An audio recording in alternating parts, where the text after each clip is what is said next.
this is a species that can communicate telepathically, right? So why are you using sign language?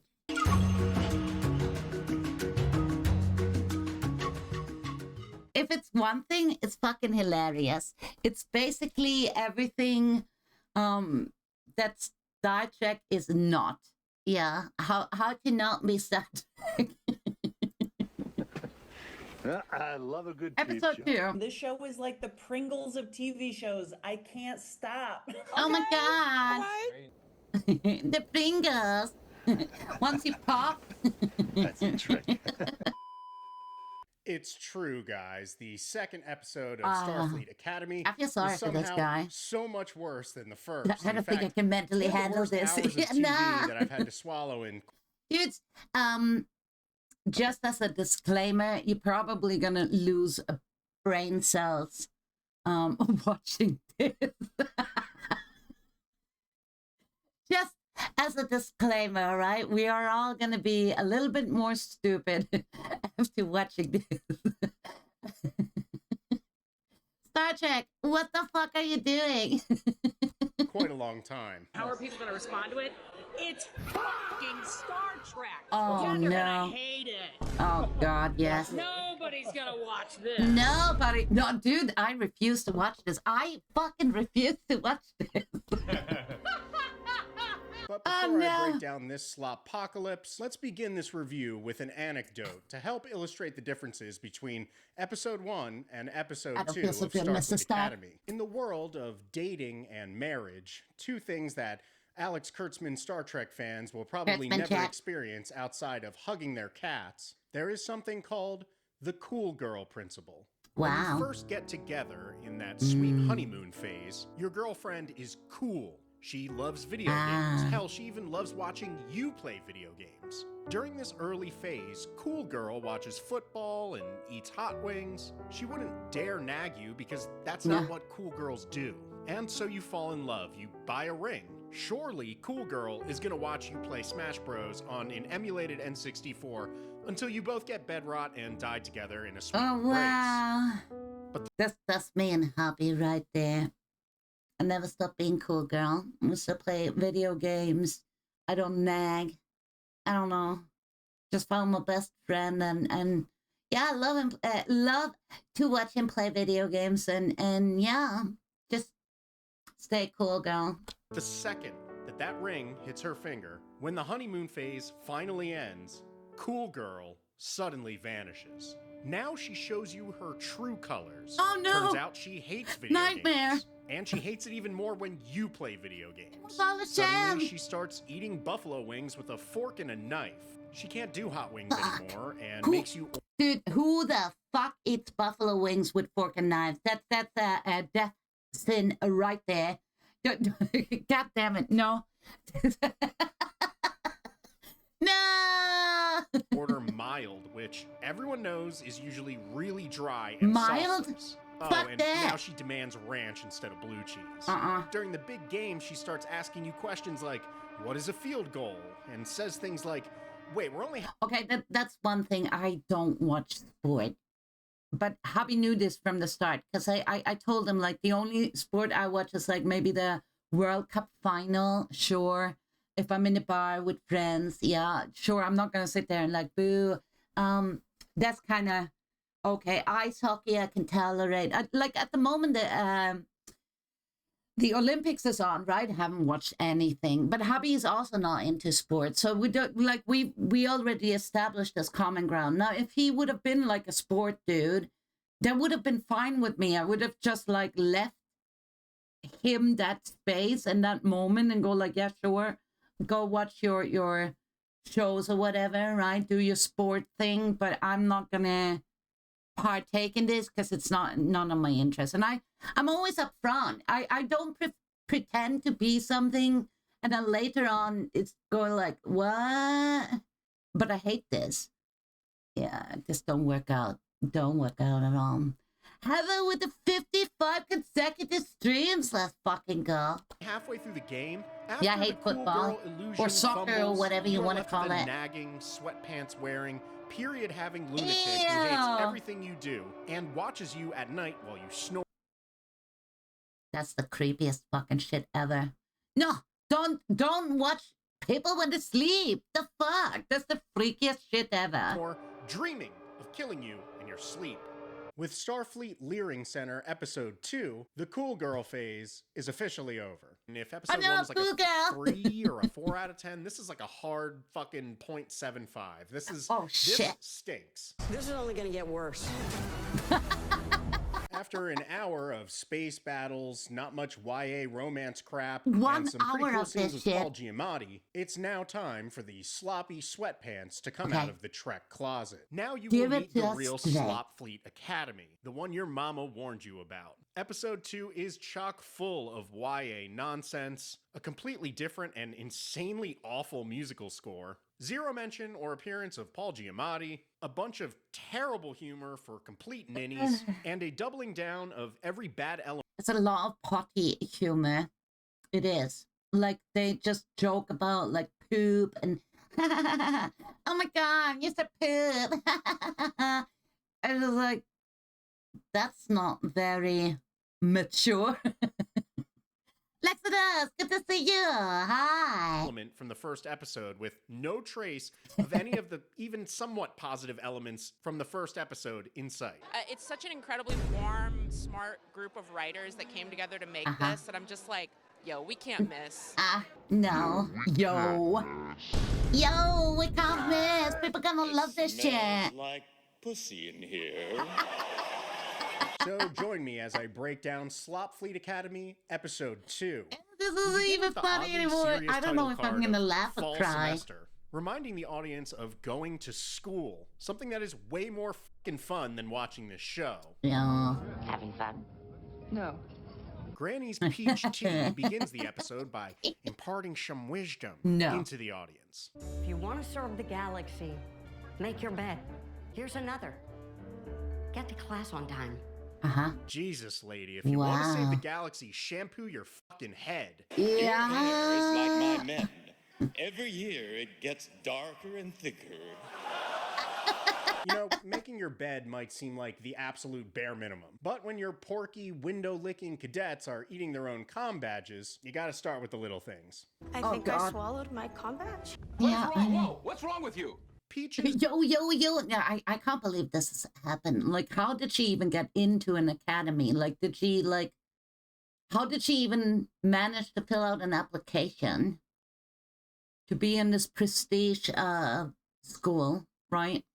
This university, when she's even swallowing her communicator. Like, come on. You can't make this shit up. It's not even funny. It's not like, haha, I can totally relate. Remember last week, chat, when I ate my iPhone? Like, haha. His speeches Dude, are as well thought out and organized as her hair, which has become a living, sentient She's sucking on entity that something, changes and shape it more than slipped. Odo from DS9. I call this current look the American slopper span. Right, it's my Meanwhile, dream we guy, immediately drop yeah. into sitcom It's my number tropes one. right off the bat. As the cool girl veneer from episode 1 crumbles and falls like the Twin Towers after a controlled demolition. Oh, yes, no. we're really doing the Oh, take no. care of the fake baby high school sitcom trope. You know, like the episode of Doug where they all have to take care of an egg. But instead of an egg, it's a jar God. of self-replicating mucus. Another fitting description for this show. This episode exemplified many facets of the cool girl principle, but chief among them was... And you know, like, the students, that these are the ones that's supposed to travel the universe and visit different planets and make, I don't know, diplomatic decisions, fight against the Borg and stuff, and then they are teaching them to take care of a slime jar. This is what was the change of the musical score between episodes 1 and 2. Like, here's an example of episode This is how you 1's take care of music. us, baby. And episode 2 is like all over the place. It's like trap beats, God, it's reggae, and terrible. funk. mean, too.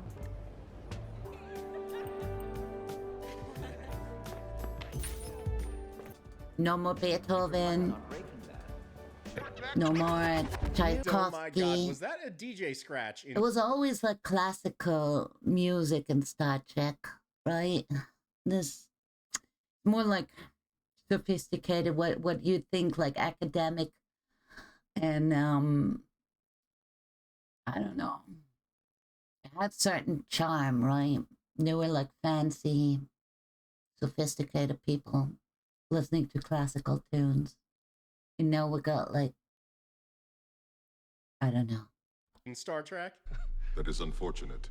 It is. And yeah, right off the bat, we have the trope of the future best friends being worst enemies in school. Is there a creation And I'm myth pointing about a wise-ass fingers. space rat? Or one about an overcompensating fish boy who's sad and lonely because he had a tiny fish dick. Cadets. So gangster of Put a you. starship in danger just because he needed to call his mummy. Was that funny? No. Oh my god, I wonder if they're gonna get assigned as roommates together. Wouldn't that be so silly? Another montage cut into Peach T's speech is Femhadar Oprah teaching the cadets another important Kurtzman Trek lesson. It's not about self-defense. It's not about weapons. No. This class is about me. Actually, About this is you? a really helpful lesson considering almost every character in the show is terminally suffering from... Wait, so they're taking a whole class about learning about her? This class is not about solving conflicts, right? And preparing you for, I don't know, becoming a great Starfleet captain or something. No, it's about me, obviously. Main character. Who invented this there bitch? Is no we in team. There is Oh only God, me. it's so and bad. that is It's the so new bad. Starfleet way. Pitiful. Who's that death in the face of Make shit it dead? stop. What do you know? Yes. Uh, Death has eyes. William Shatner, like, come on. Here's my problem.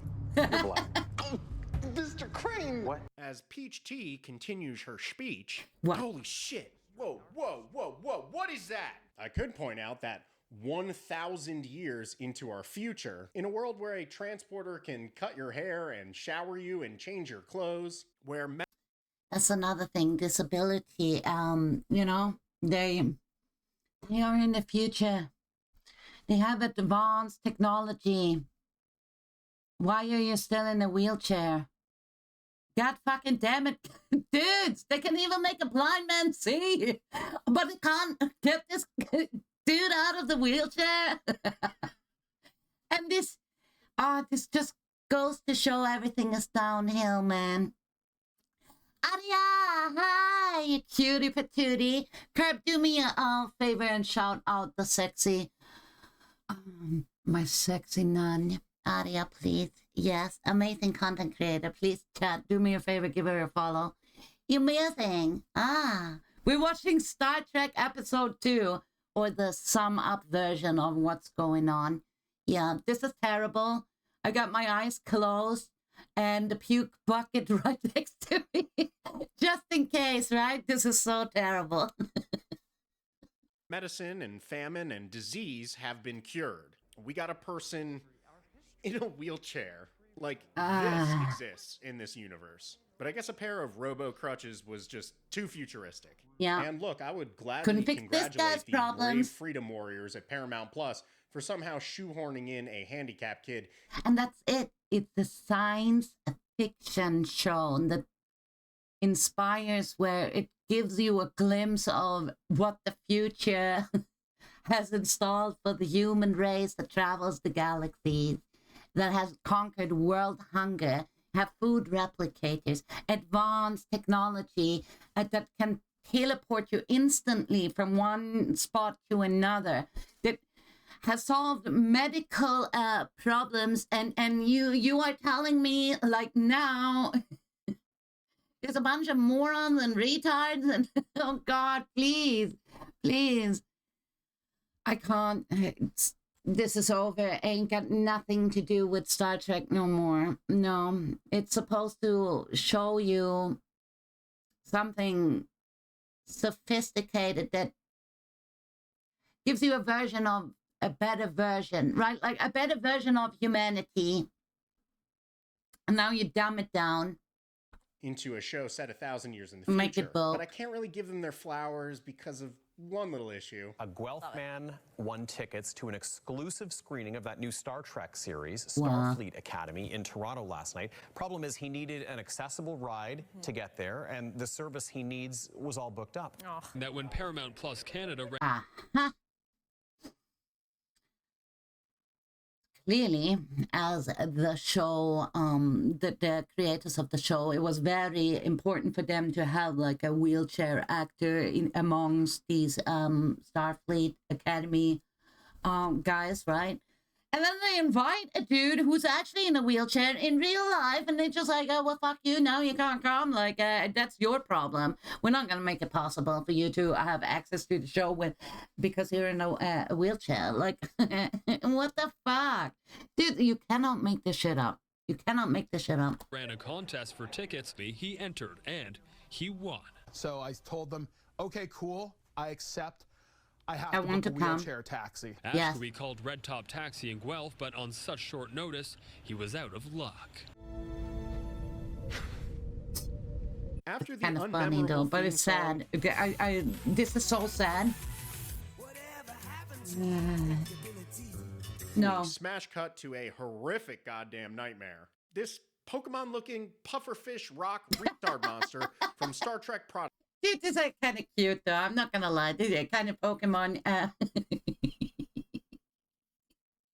It's kind of adorable, man. I don't know. This is a thing. I don't mind funny looking aliens that I haven't seen before. They're kind of like, you know, pen cream. Yeah. It's kind of cute. Yeah, a Pokemon thing.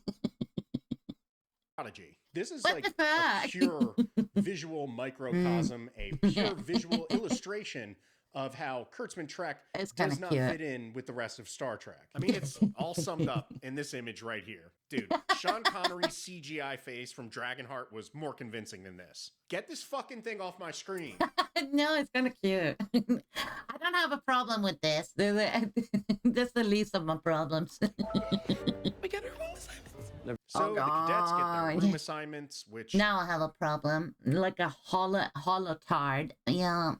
Holographic retard. It's a computer. And she has a brain function of a 3-year-old. Fucking ADHD holotard. Caleb likens to Yeah. fascism? Huh? Never had a room? We share them. Like with others? That's the definition of Roomies. fascism. No. Wait, what? Fascism? Being roommate? Wait, what? Oh god, monkey brain is like, oh god, I'm getting a headache. I can't compute. Just like we had to throw in the word fascism there. These people don't even know what fascism is. Sharing a room with your classmate is not fascism. What the fuck is going on? Everything is fascism.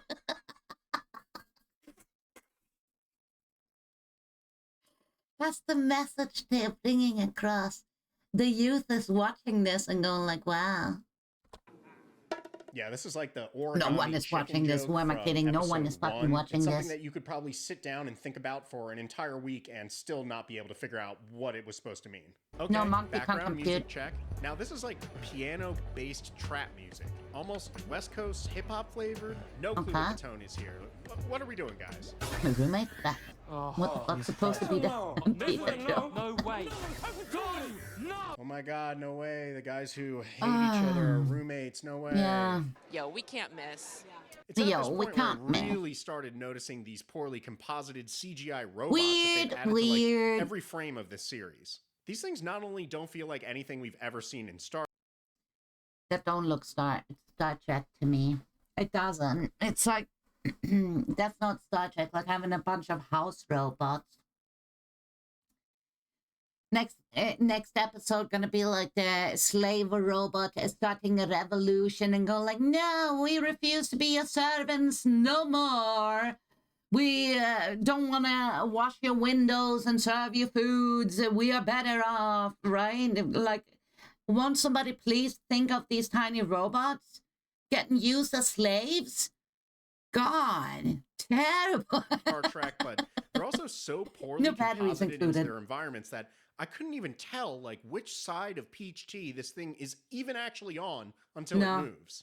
We are introduced to the central crux of this episode. Even is this like this CGI shit? Like, just leave it out of there. We don't need it. It's all like, I get that you want to envision a modern society with like cool gizmos and gadgets, but a vacuum cleaning robot that looks absolutely shite. CGI is like, bleh. Arrival of the Betazoid government to Starfleet headquarters. Because apparently they left the Federation after the burn, and now Starfleet... The reason why I joke about this, like with the robot slavery, is because the whole Star Trek, like, first episode was like, you know, this one guy fighting for his cause because his people got slaved. The Holotard is also breaking free and investigating the human race because the Holotards, these are the creators. They broke free from slavery. That's all it is. It's like these minorities coming together and they have overcome like something terrible. And yeah, that's the whole like undertone of the show. And that's not how I remember Star Trek as a kid, right? Yes, you had different races that had different struggles, be it like an environmental, or they, you know, they had, but there were so many different versions and so many different stories, and now it's just like, it's the same story told over and over and over again. No, not from Russia, but neighbor Reno. I'm from Sweden. Yeah.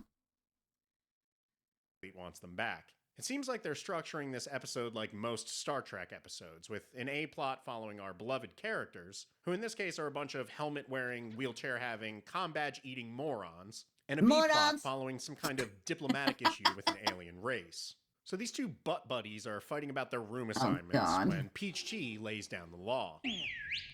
Cadets, where are you right now? We're cadets of Starfleet Academy serving aboard the Starship Athena. Correct. If you forget that again, I'll jettison the both of you out the airlock. Okay, like threatening to throw somebody out of an airlock, it's pretty badass, except for the fact that they are dry docked on land, on Earth, in San Francisco. Yeah, if you I'm gonna jettison Caleb out of the airlock here, the worst that would happen to him is ending up outside Jerry Garcia's house on Haight-Ashbury Street, smoking kratom and doing devil sticks Wait, an for dollar Ashbury, bills. just like, here I am. So Peach Chi meets with the head of the War College to discuss the Betazoids' arrival. And Bro is rightfully disturbed by Granny's lack of shoes. Regulation footwear is a requirement. I just don't like wearing them if I don't have to. This was the woman who just gave a speech about the importance of making your bed, right? Sometimes I just need to let the little... It's like showing up at your workplace and dressing however the fuck you want and not wearing like, you know, work uniform or the appropriate, like, these are supposed to be role models for the kids. Like, if I look at military and drill sergeants and stuff, right? You're supposed to be a role model. You're supposed to be an inspiration. You should give an image of what these kids should strive for. Meaning, like, if the dress regulation goes like, yeah, you have to wear a uniform and shoes, and you go like, nah, I don't feel like it. I'm gonna be like this hippie chick walking around bare feet. Dude, the fuck? Can you imagine, like, Captain Picard slacking off, walking around in a fucking PJ and just like sitting like a sack of potato, bare feet, and go like, I didn't really feel like dressing up, right? What is this showing us? This is terrible behavior. And you are like literally the scene before telling your kids how they're supposed to behave and articulate and be like part of the Starfleet Academy, but you're running around bare feet like, look at this chick, I can't. She makes me puke. Such a fucking retard, man. How is this anything? How has this got to do with anything that Star Trek once was? Little piggies out to pasture. How far did the show spiral down the abyss? Is so incredibly fucked. Imagine rolling up to Earth to attack the Federation and you end up having to 1v1 an old woman with a stroke face and no shoes on, a guy in a wheelchair, 10 fat people, and... I think I swallowed my combat. It's an opportunity to Scotty, teach our get me cadets out of here, conflict please, resolution Scotty, firsthand. get If me they out. learn from their Betazoid peers that advocating for social change matters. Man. God, I need like subtitles. I didn't understand a word she was saying. I hope he's gonna translate. Thank you for watching this, by the way, so I don't have to. How many episodes is this getting? I don't know. I think we're on episode 5 or 6. This is episode 2. And yes, we are going to watch all of them together.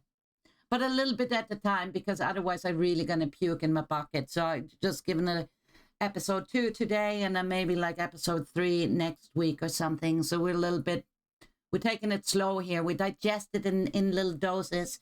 Because, like I said, disclaimer, we are getting more stupider the more we consume of this. And I remember when social I will issues do this on to Star you, Trek were something that because you had to I love you. extrapolate from the themes of the episode, do. and God forbid digging into the writing They a little suffer bit. together. Now they're force-fed to you like Tilly trying her first head of broccoli. Peach Tea explains to the head of the War College Something to while look sitting her forward to. bony ass on a table where cadets eat their food with her little piggies dangling. That Mhm. Betazoid has been hiding behind Because a that's sonic wall exactly for what we 100 need years here. to get as far away from Starfleet as humanly possible. Mhm. So that's how I do it. Now the Zoids are returning to the Federation to discuss dropping the wall and rejoining. And if this were a more nitpicky channel, I'd probably spend 20 minutes on how shutting your entire planet off from trade, imports, visitors, and even communication is extremely detrimental for the planet's population, and has probably wrecked their economy and stunted the growth of several generations by taking away their ability to explore the universe. But this ain't that kind of channel. I'm more into making fun of an old lady with no shoes on dropping her fart box on a table where kids eat their school lunch. And for a lady who apparently lets her piggies out on the daily, this I woman like seems to like be she's touched. fucking Well, struggling good to walk on you, around like Lord. this. You are in for the treat. Disorganized. Because this shit is just getting worse and worse. Like episode 1 was bad, right? With the screaming retard and like the whole academy being on a spaceship, and then they're getting attacked, and then they have to like warp out of there back to San Francisco, and it's just like one moron after the other. You're basically getting introduced to the characters, and they are so uninteresting. So I don't know any of these guys' names, right? This Grandma Peach Tea, I couldn't tell you what her character name is, right? I don't know. And the guys watching these shows, they don't even know. Harmony. Hi, Cohesion. Greatness. Who the fuck walks like that? It will be your undoing. Cut to class, where Alex Kurtzman's idea of the perfect woman is giving lessons on Alex Kurtzman's rule of physics. The shortest distance between 2 points is not a straight line. And that's it. I have lost all hope in humanity. That's it. Goodbye. Me as a dumb monkey don't like, no. What are you teaching? What are you teaching your viewers? How can you take such a show that has been running for 60 years now? And, you know, Star Trek is one of the TV shows that made people inspire into starting studying science and you know, like great inventions was made because of this show. And now you're basically fighting. Oh God, no. Stop the world. We want to get off. Yes. Scotty, please beam me out of here. Yeah, I'm really glad that this show is educating our youth. Yes. Entropy. We have Times all zero. learned something You're absorbing here. all the energy in the room. For real, you're like a sponge. Can you chill? Yeah! Turns out that Caleb feels the same way about class as most of us feel about this show. You bored? Class not riveting enough for you? What else?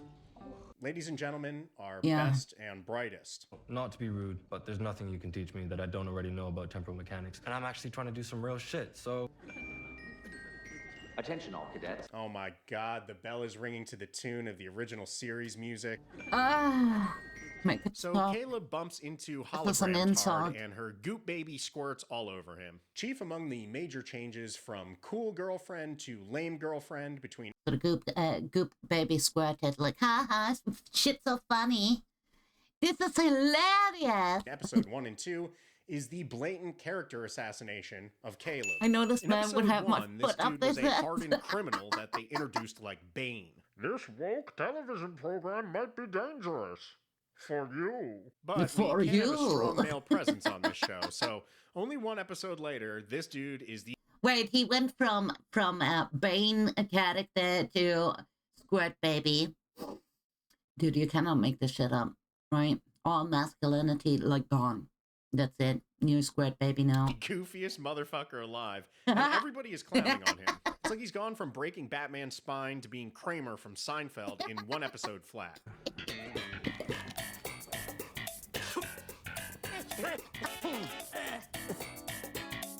Stick a cream pot. You can.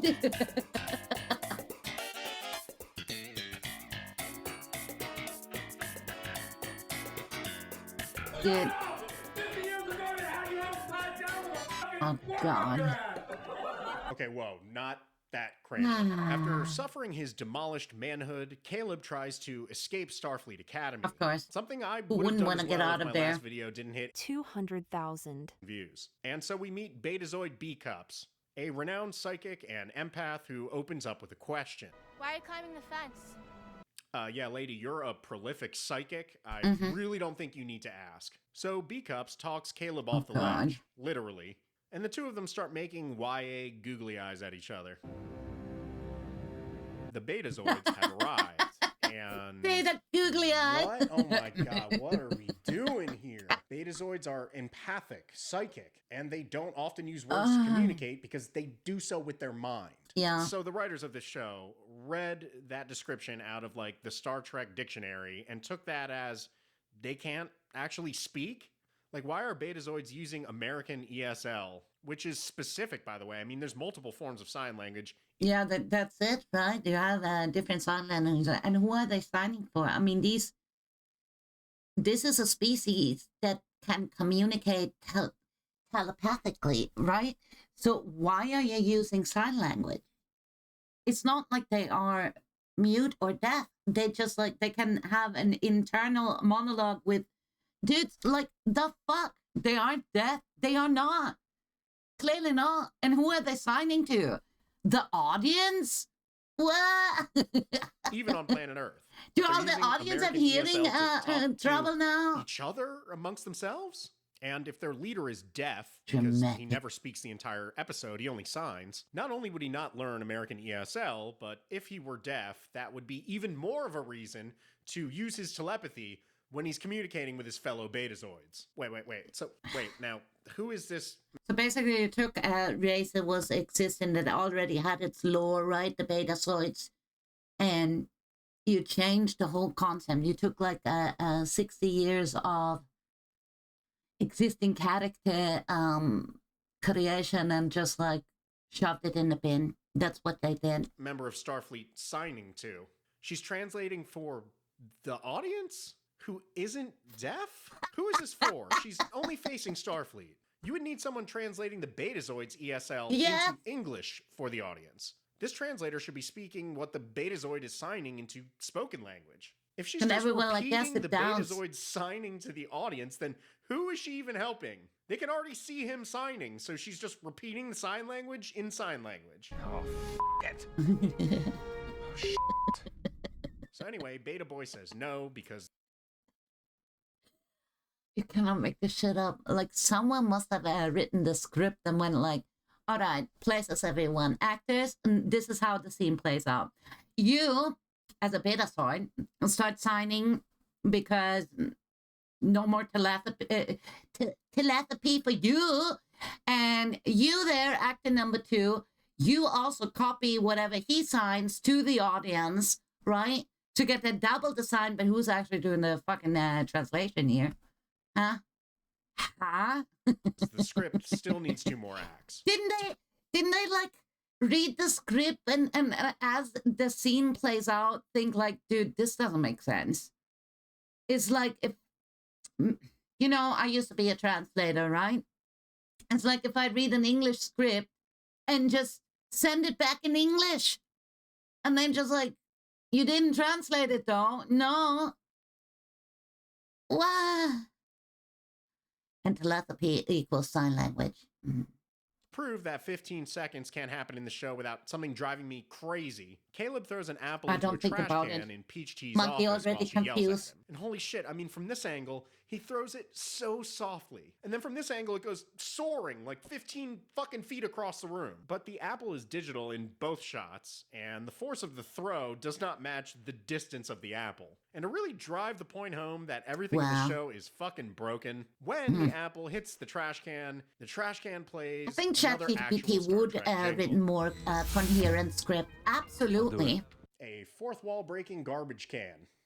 That's it. That's the whole cutaway. You can go back to the review. We cut to the Replic Cafe, and yeah, once again, I got to stop the whole video. I got to stop the whole video because I've seen this. Like I've seen his recap of this reaction, and this has got me so furious. Especially being a bartender and a barista, I can tell you everything that's fucking wrong here. They have a food replicator, right? That's what Star Trek is like. The way they solved food hunger and world starvation is like food replicating. Now, tell me, why are we having a fucking barista machine where you have to grind the beans, press them down, wait for the machine to reach the perfect amount of pressure, have hot water pouring down slowly, and you know what they are replicating? Not the drink. No. They are replicating the fucking coffee cup. The least amount of effort, like if you would at least replicate the coffee cup and then do everything, like, well, I mean, the other way around, if you just, oh God, this is so fucking stupid. I cannot anymore. I cannot. This don't make sense at all. Why would anyone still work as a barista when you could just, like, with the push of a button, replicate any drink, any food, anything you ever wanted? Why would people still work as a fucking barista? Make it make sense. You know, Guinan, yes, she worked at the bar, but she was more like a, you know, therapist or like listening to the crew problems and then giving good advice. So she was like more like a social gathering kind of area, but she never made cocktails. She did like replicated. Once again, I got to stop the whole video. In Star Trek, replicators make the whole drink for you, the coffee and all. That is the point of the replicator, to replicate the food that you eat. But here at the Replic Cafe, I suppose we're keeping the bean trade alive because we're only replicating the cups. Between the cup and the espresso, the cup is easier to have on hand, and the coffee should be replicated. But instead, we're running a fully functional barista station where... At least it would make sense reverse. But there are so many steps into brewing the coffee, like growing the beans and grinding them, then packing that thing, then heating up the machine, the electricity it costs to run the machine. You have to have hooked up to water. There needs to be pressure. Then the coffee runs through this you know, the coffee press. And you mean to tell me you removed putting down a cup? That was too much effort. But all these other steps, that's okay. But God forbid you put down a cup. The easiest step of them all. A cadet needs to make actual coffee in a machine all day instead of just replicating it, because we're only replicating the mugs. All right, I'm so sorry. I have to keep going. And the issue with this is even deeper than just the coffee. Because if you replicate a new mug for every single transaction, you would end up with thousands of ceramic espresso mugs all over every surface of Starfleet HQ. The whole thing with mugs in a restaurant or a cafe or a coffee house. Didn't even go into the cup. No, it's so fucking bad, man. It's so bad. The next day. In this scenario, every day there would end up being like mountains of coffee cups and mugs absolutely everywhere. Guys, you replicate the espresso, not the mugs. You cut to the quad where kids are playing hologram hacky sack. I swear to God, if I hadn't already melted about the coffee cups, we would be going deep on this one. But I gotta choose my battles. These two have another cute, disposable conversation using a whale as a metaphor for Caleb's lot in life. They hit the stellar cartography room, which somehow looked better like 30 years ago in Star Trek Generations. I know, I have puke bucket next to me. I'm like, dude, the shit is just getting worse and worse. And this is episode 2. You guys are in for a treat because we are going to watch episode 3, 4, 5, 6. I don't know how many there are, but we're going to watch all of them. I mean, why have a cartography room with screens on the ceiling if you're going to block the screens with rows of circular lights? Who cares? Just keep going. You got to get through this. Yeah, anyway, they locate the planet where Caleb's mommy is supposedly hiding out, which just so happens to be missing from most Starfleet logs because, coincidentally, it's being hidden by the exact sonic... Yeah, I hate the looks of the show. Look how dark everything is, right? Everything looks like... They tried to make it look futuristic, but it looks like so dark. And I don't know. I like the old bridge better. It was like bright. This is like you stumble across... It looks like a fucking nightclub. It looks like a discotheque. This is not like what I...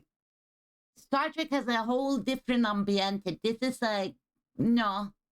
Just because it looks futuristic doesn't make it, like, suit the atmosphere. And where are the chairs? I guess they sit on these, like, weird cushions because they can't sit like normal people. Because you've seen, like, the captain of the academy, right? She sits like a fucking potato sack hippie, bare feet, I don't know, rolling around. Wall that the Betazoids are here to discuss coming Very down. ergonomic, the fucking yeah. coincidence level here is like contrived level infinite. To resolve this episode's plot A, Caleb will have to find success with plot B. That's convenient. Look at the old bridge. Look at the, like, if coincidence level here is like contrived level infinite. To resolve this episode's plot A, Caleb will have to find... See how bright it is?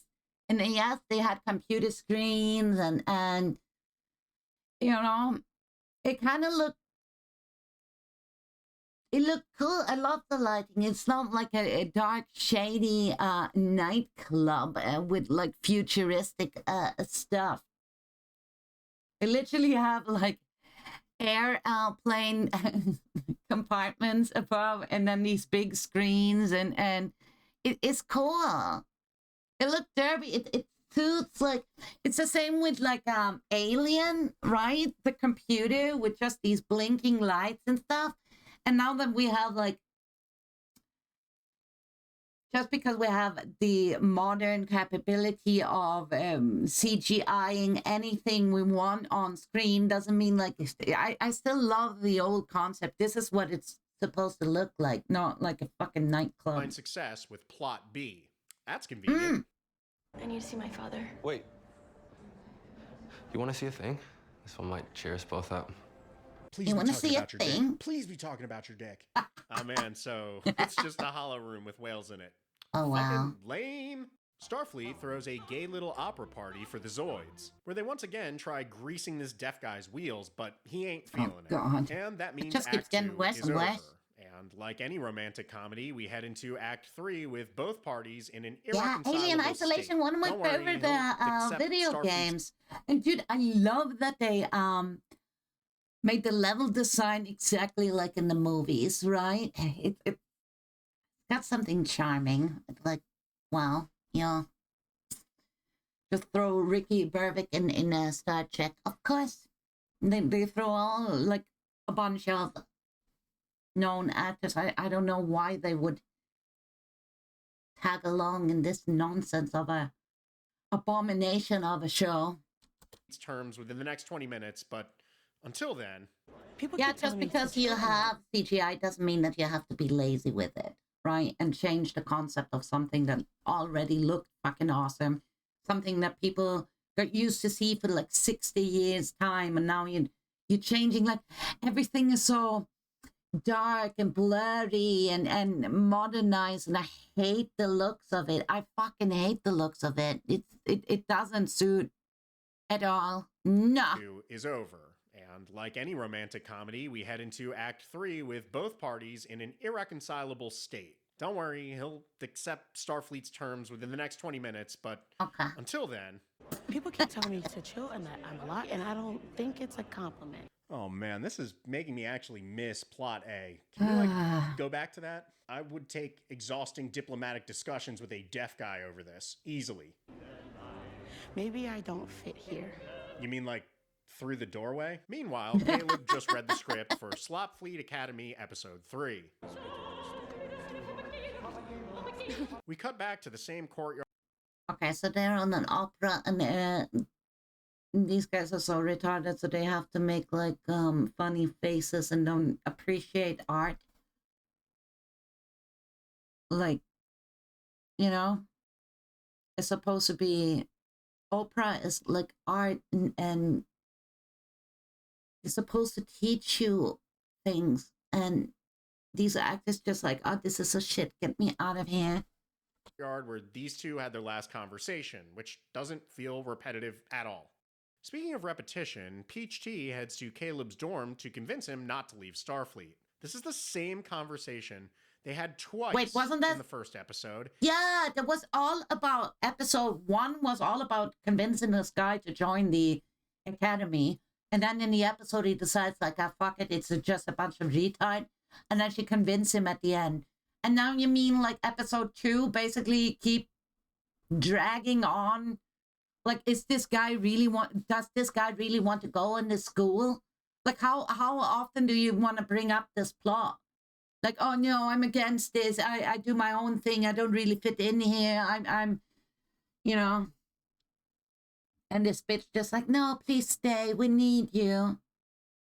I want to do this right. You know, I killed your mother when you were just a baby, and you had a tough upbringing, and I have a guilty conscience, so I want you to keep going in the school, please. And now episode 2 is the same shit. Just keep repeating the same plot, the same story. Imagine, like, I don't know, watching the Enterprise, and it's the same plot every time. Like, every episode keeps, like, repeating, rinse and repeat. And once at the beginning of this episode, and now God. Once at the end. I think Oh no. I'm repeating myself. Sir. If you I'm stay, repeating myself. maybe we could build something different. Oh, you guys built something different here, all right. Yeah, Different in the way that your yeah. mom told you the kid who rides the school bus with the flashing light on top is different. So at the last second, Caleb runs to Beta B Cups and convinces her to convince her dad, to convince the Betazoids, to convince Starfleet to rejoin with them again. A cycle that we've watched through in almost every scene of this episode in circles. No. Granny's Peach Chi convinces the Beta Boys to rejoin Starfleet by offering to house the Federation's government on Betazed. Because everybody knows that to solve a dispute between the Federation and a world that is worried that the Federation will overstep their bounds is to plant the central government of that invasive... Phoebe, I'm sorry, I had to find out that this show actually exists. It has nothing to do with what Star Trek has been for the last 60 years. This is like Kurtzman Trek. They're giving you a complete, like, it's basically the opposite of everything that it once was. You know, force in the direct heart of their home planet. So if anything ever goes wrong, Starfleet can attack them on their own soil in the downtown district of the It's most sad to important see it, city. actually. Makes sense. Because I grew up watching this show, and it was something like academic, sophisticated, something that meant so much. That was showing you that through science and logic and diplomatic decisions and how to solve conflicts, how this like show invented so many incredible invention, like the sliding door, the iPad, everything stems from this show.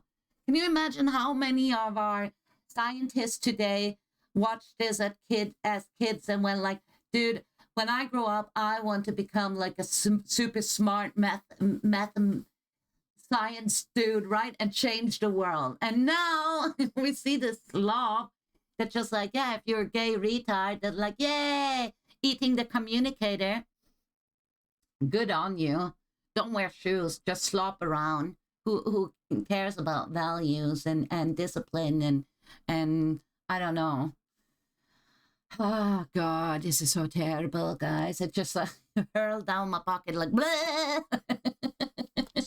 Everybody shows their support. Caleb's plan turns out to be a winner, and Beta B Cup celebrates with her new boy toy. Just like in the last episode, we finish with a Caleb versus Peach Tea chat in her office, which is also how this episode began. Again, it's like poetry. Full circle. Suck. Every stanza kind of sucks. With the last one. And with that, Caleb returns to his room, having learned the most important lesson of the episode. How to make Caleb and his roommate make their bed together. Wow. We love to see it.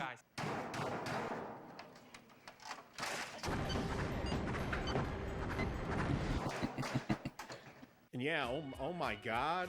I had to do episode 2 because really they were hiding the slop. That was episode 2, guys. Behind a sonic slop barrier. And only in episode 2 did that slop barrier come down like the Berlin Wall. This time around, every element is worse. The entire show suffers from a general lack of forethought about any of its technology or nerdier aspects. Anything that they bring into it, even a coffee cup, is so deep. And they're not even good actors. They are not. They're all playing themselves. They're not playing like... They're not playing characters. They're just playing their self-wearing Star Trek uniforms. That's it. This bitch is playing her true self. Her real-life self. She can't even, like, pronounce the words right. She's just slopping around. Flawed and worthy of discussion. This is the sloppiest that Slopfleet has ever gotten. I can't think of anything worse than this, although I haven't seen Section 31. If you guys want me to cover that, I would gladly watch that movie. The leading center. I'm in a slop mood. This is everything that's wrong with modern storytelling at this point in our culture, especially with full season-long TV shows, where it seems like they put the only good ideas that they have in the first 1 to 2 episodes, and Transgender Klingon, I think that's episode 3. Yeah, we're in for a treat, guys. There's so much more coming, like singing, dancing, gay Klingons that wear dresses, holotards that trying to free all the holograms from the creators, aka the white man, the slave man, right? She's an emissary of something, solving the disappearance of Cisco.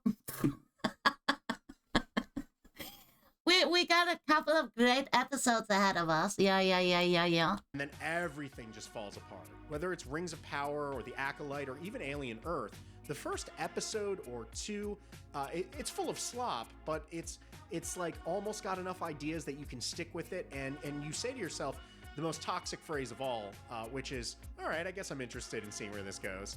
And now I'm learning that I shouldn't be interested. I need to know that these things are going to suck right when they start, and they're never going to stop sucking. Do you want me to keep covering this absolute direct storm?